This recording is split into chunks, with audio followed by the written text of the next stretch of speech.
Γεια σας φίλοι μου, καλώς ήρθατε στο κανάλι μου. Σήμερα θα φτιάξουμε μια πολύ ωραία συνταγή, μια και πλησιάζει η Καθαρά Δευτέρα, θα φτιάξουμε λαγάνες. Έχουμε εδώ ετοιμάσει τα υλικά μας. Θα χρειαστούμε 800 γραμμάρια αλεύρι για όλες τις χρήσεις κοσκινισμένο, 2 κουταλάκια του γλυκού αλάτι, τα οποία θα τα ρίξουμε μέσα στο αλεύρι, θα τα ανακατέψουμε. Θα χρειαστούμε 2 κουταλιές της σούπας ελαιόλαδο, 450 ml χλιαρό νερό, 2 κουταλιές της σούπας ζάχαρη και 2 φακελάκια ξερή μαγιά. Σε ένα μπολ θα ρίξουμε τα 2 φακελάκια, 2 κουταλιές της σούπας ζάχαρη,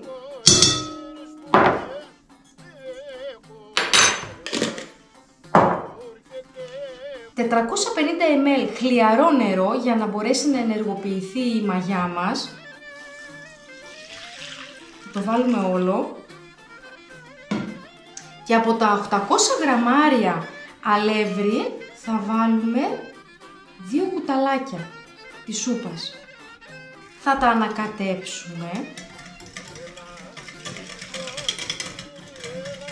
Και θα αφήσουμε το μείγμα της μαγιάς να ενεργοποιηθεί 5 λεπτάκια και θα γυρίσουμε να βάλουμε και τα υπόλοιπα υλικά για να φτιάξουμε ένα ζυμάρι, το οποίο δεν φτιάχνουμε ψωμί. Η λαγάνα πρέπει να είναι τραγανή. Θέλουμε να είναι λεπτή και τραγανή.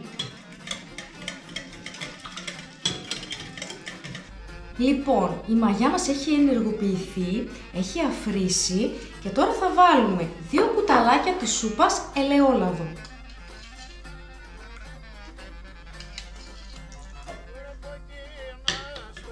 Θα το ανακατέψουμε και θα αρχίσουμε να βάζουμε σιγά σιγά το αλεύρι μας. Θα ανακατεύουμε με μια μαρίζ, θα το φέρω κιόλας, τη ξέχασα, και μετά θα βάλουμε το χέρι μας για να φτιάξουμε το ζυμάρι. Θέλουμε να γίνει ένα ζυμαράκι μαλακό και όχι σκληρό, ένα φύλλο λεπτό και όχι χοντρό. Η λαγάνα πρέπει να είναι λεπτή και ξεροψημένη, να είναι τραγανή. Γι' αυτό κιόλας όταν θα τη ψήσουμε, πριν τελειώσουμε το ψήσιμο, θα σας το δείξω γιατί είναι πολύ σημαντικό, θα τη ψεκάσουμε με λίγο νερό και θα την αφήσουμε άλλα 5 λεπτά για να ξεροψηθεί καλά. Άρα η λαγάνα πρέπει να είναι πολύ ξεροψημένη. Αυτό είναι το νόημα της λαγάνας. Έχει σουσάμι, αλλιώς θα ήταν ψωμί. Αλλιώς θα τρώγαμε ένα ψωμάκι. Η λαγάνα πρέπει να είναι τραγανή. Λοιπόν, θα αρχίσουμε τώρα να βάζουμε το χέρι μας. Θα βάζουμε λίγο αλευράκι και θα ζυμώνουμε. Λοιπόν, έχουμε ζυμώσει το ζυμαράκι μας. Κοιτάξτε, ήδη έχει ξεκολλήσει από τα χέρια μας. Τώρα από εδώ και πέρα δεν θα χρησιμοποιήσουμε αλεύρι, γιατί δεν θα ανοίξουμε φύλλο πίτας. Θα βάλουμε στο μπολ λίγο ελαιόλαδο, λίγο ελάχιστο. Θα βάλουμε το ζυμαράκι από πάνω και λίγο ελαιόλαδο πάνω από το ζυμαράκι. Θα το απλώσετε με το χέρι σας. Θα το σκεπάσετε με μια μεβράνη και θα το αφήσετε σε ζεστό μέρος ή στους 40 βαθμούς μέσα στο φούρνο για 1 ώρα ή μισή ώρα στο φούρνο, ανάλογα πώς θα το ξεκουράσετε, να ξεκουραστεί η ζύμη μας για να έρθουμε να φτιάξουμε τις λαγάνες μας. Το ζυμαράκι μας έχει φουσκώσει, έχει ξεκουραστεί και πάμε να φτιάξουμε τις λαγάνες μας.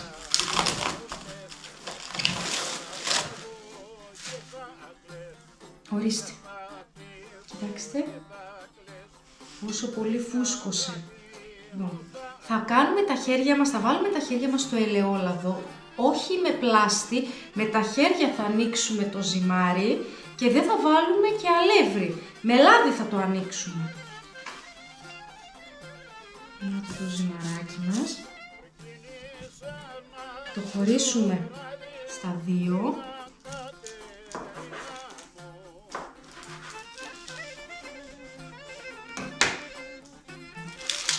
Το ένα θα γίνει εδώ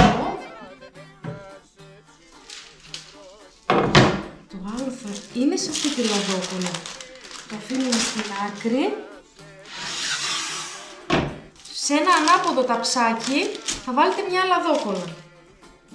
Θα βάλετε ελαιόλαδο και τα χέρια σας να έχουν ελαιόλαδο. Και τώρα με τα δάχτυλά μας ανοίγουμε τη λαγάνα. Όχι με πλάστη, δεν χρειάζεται. Θέλουμε να γίνει το φύλλο λεπτό. Γι' αυτό με τα δάχτυλά σας, έτσι που σας δείχνω,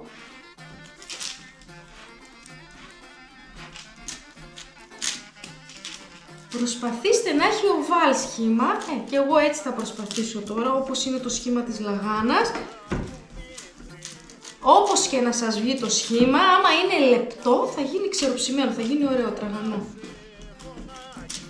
Λοιπόν, θα προθερμάνουμε σε αυτό το σημείο το φούρνο μας στους 200 βαθμούς στον αέρα. 200 βαθμούς στον αέρα. Θα ψήσουμε για 20 με 25 λεπτάκια. Έτσι πως είναι θα τη βάλουμε μέσα στο φούρνο τη λαγάνα. Έτσι πως την άνοιξα. Κοιτάξτε, είναι πολύ λεπτό. Να σας το δείξω λίγο, ένα λεπτάκι. Κοιτάξτε τι λεπτό που είναι το φύλλο, γιατί αν το κάνετε πιο χοντρό θα φουσκώσει κι άλλο και θα είναι σαν ψωμάκι. Βάζουμε και μπόλικο σουσάμι και σε αυτό το σημείο θα πάρετε ένα ξυλάκι από σουβλάκι και θα τρυπήσετε τη λαγάνα σας. Κάντε πολλές τρύπες. Σε αυτά τα σημεία να είναι πολύ ξεροψημένο. Έτοιμη να μπει στο φούρνο. Ενώ ψήνεται η λαγάνα μας, ήθελα να σας δείξω ότι 5 λεπτάκια πριν ψηθεί, στα 20 λεπτάκια, θα ανοίξετε το φούρνο. Θα βγάλετε λίγο έξω τη λαγάνα. Κοιτάξτε, είναι πριν ψηθεί. Και με ένα ψεκαστήρι, το οποίο έχουμε εδώ, θα ψεκάσετε με καθαρό νερό τη λαγάνα μας. Ακούστε πως εξαφνίζεται το νερό. Αυτό θα τη κάνει να είναι πιο τραγανή. Κλείνουμε το φούρνο και αφήνουμε άλλα 5 λεπτάκια. Ψεκάσαμε την λαγάνα μας και θα αφήσουμε άλλα 5 λεπτάκια να ψηθεί και είναι έτοιμη.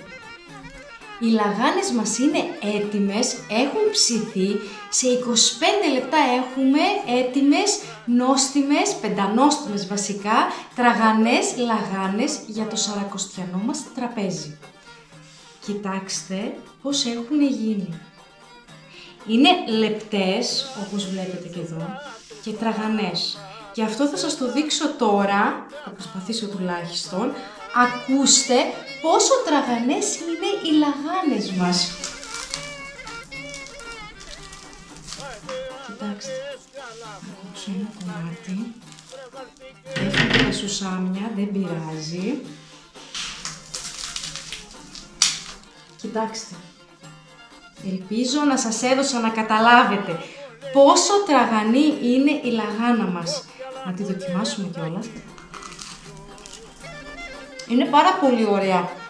Όταν τη φτιάξετε, την καθαρά Δευτέρα, θα τη φτιάξετε πριν το φαγητό, πριν το μεσημέρι, για να είναι ζεστή και τραγανή. Γιατί αν καθίσει κανένα 2-3 ώρες, θα μαλακώσει. Δεν θα είναι αυτό που σας δείχνω τώρα. Κοιτάξτε. Καταλάβατε? Θα την κάνετε τελευταία στιγμή. Αυτή ήταν η συνταγή μου. Εύχομαι να σας άρεσε. Να κάνετε ένα like και μια εγγραφή στο κανάλι μου, να πατήσετε και το κουμπουλάκι για να σας έρχονται ειδοποιήσεις όταν ανεβάζω μια συνταγή. Να είστε καλά, να έχουμε μια καλή Σαρακοστή μέχρι το Πάσχα, να φτιάξουμε πολλές συνταγές νηστίσιμες. Να είστε καλά φίλοι μου. Γεια σας!